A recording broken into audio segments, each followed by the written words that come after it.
Latar belakang, di perusahaan FMCG, laporan produksi yang akurat merupakan salah satu indikator penting dalam proses audit internal. Laporan ini digunakan untuk mengevaluasi efisiensi produksi, kesesuaian penggunaan bahan baku, dan kecocokan antara output fisik dengan data sistem. Jika laporan tidak sesuai standar, auditor internal dapat meminta revisi untuk memperbaiki kesalahan pencatatan atau ketidaksesuaian informasi. Kronologi kejadian, minggu pertama bulan berjalan, tim produksi menjalankan batch produksi untuk produk X. Admin produksi menginput data berdasarkan form manual dari kepala produksi. 2 minggu kemudian, tim audit internal melakukan audit rutin dan menemukan ketidaksesuaian antara jumlah bahan baku yang digunakan dengan output produk jadi.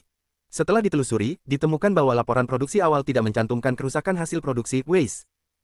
Auditor meminta admin untuk merevisi laporan dengan mencantumkan jumlah waste sesuai catatan manual yang seharusnya dilampirkan. Admin memerlukan waktu tambahan untuk mencari dokumen pendukung dan melakukan koreksi data di sistem ERP. Selama proses revisi, laporan mingguan PPIC dan finance tertunda. Pihak yang terlibat, admin produksi, kepala produksi, tim audit internal, tim PPIC, tim keuangan, supervisor produksi.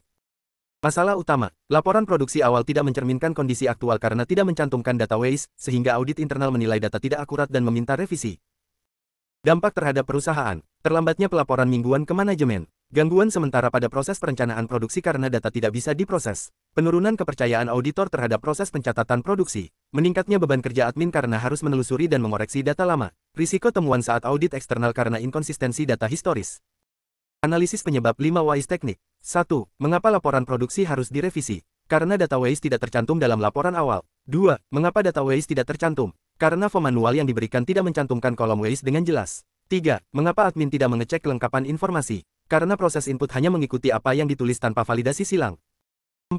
Mengapa tidak ada proses validasi data produksi? Karena SOP belum mewajibkan pengecekan menyeluruh sebelum input. 5. Mengapa tidak ada pelatihan lanjutan mengenai kelengkapan laporan? Karena manajemen belum menjadwalkan refreshment training untuk admin produksi secara rutin. Solusi: perbaiki format form produksi agar wajib mencantumkan semua variabel produksi, waste, reject.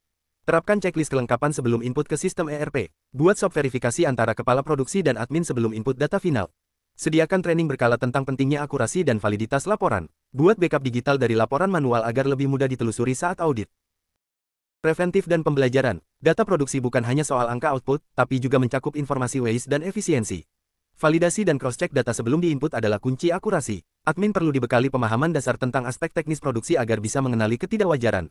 Audit internal harus dipandang sebagai alat pembelajaran, bukan hanya kontrol. Ke depan, proses pelaporan harus berbasis sistem yang terstandar dan minim kesalahan manual.